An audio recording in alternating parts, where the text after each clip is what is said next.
Non stick వాడకూడదంటున్నారని నేను ఈ పెంక తీసుకున్నాను. ఇది బీడనుకుంటా. ఇంగ్లీష్‌లో ఏమో అంటారు. అయితే దోసలొచ్చేసి రాగి పిండితో దోసలేసుకున్నాం. రాగి పిండిలో కొంచెం దోసల పిండి కలిపాను. తర్వాత పల్లీ చట్నీ. పల్లీలు, మిర్చీలు ఒకేసారి వేయించేసుకుంటా నేను. అందులో కొంచెం పుట్నాలు, కొబ్బరి ఏసి, ఉప్పేసి గ్రైండ్ చేసుకొని పోపు పెట్టేసుకుంటా.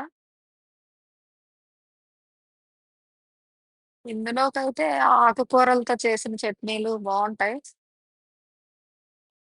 కానీ మా పిల్లోడికి పల్లీ చట్నీ ఉంటేనే తింటాడు.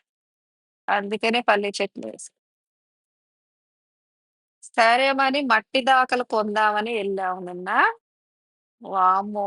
ఎంత కాస్ట్ చెప్తున్నారు. ఆ రేటుతో స్టీల్ గిన్నె తీసుకుంటే జీవితాంతం పడుంటది.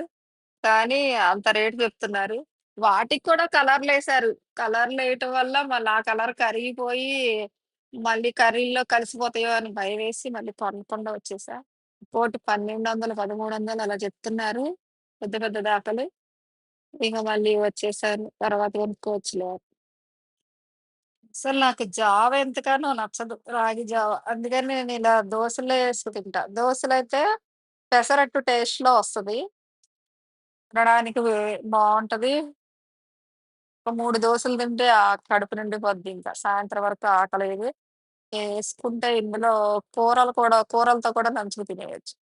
రైస్ మానేసేసి 2 దోసలు తిన్నా చాలు. సొరకాయ కూర, బీరకాయ కూర అలాంటివి కూర కర్రీస్ చేసుకొని 2 దోసలు తీసుకుంటే చాలు. అన్నం తినాల్సిన పనుండదు. వెయిట్ లాస్ కూడా బాగా అవుతారు.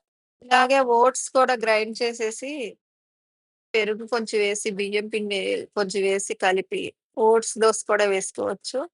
తర్వాత జొన్న పిండితో కూడా ఏసుకోవచ్చు. ఇట్లా రకరకాలు చాలా దోసలేసుకోవచ్చు.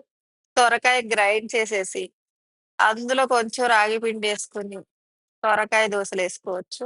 నేను డైట్ స్టార్ట్ చేసినప్పుడు ఎన్ని రకాల దోసలేసుకోవచ్చో రోజు చూపిస్తాను. నేనసలు ఖాళీగా ఉండటం వల్ల భయంకరంగా వెయిట్ పెరిగిపోయాను. డైట్ స్టార్ట్ చేయాలనుకుంటున్నా. నేనైతే మొత్తం కాయగూరలతోనే టిఫిన్స్ గానీ, దోసలు అన్నీ ఇడ్లీలు మొత్తం కాయగూరలతోనే యేసుకుంటా.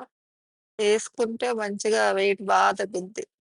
రాగి పిండి, తర్వాత ఓట్స్ పిండి, జొన్న పిండి 3 కలుపుకొని పెరుగేసి వేసుకొని అందులో ఇడ్లీలా చేసేసుకొని, అందులో కొత్తిమీర చట్నీ గాని, టమాటా చట్నీ గాని వేసుకొని తినేయడమే.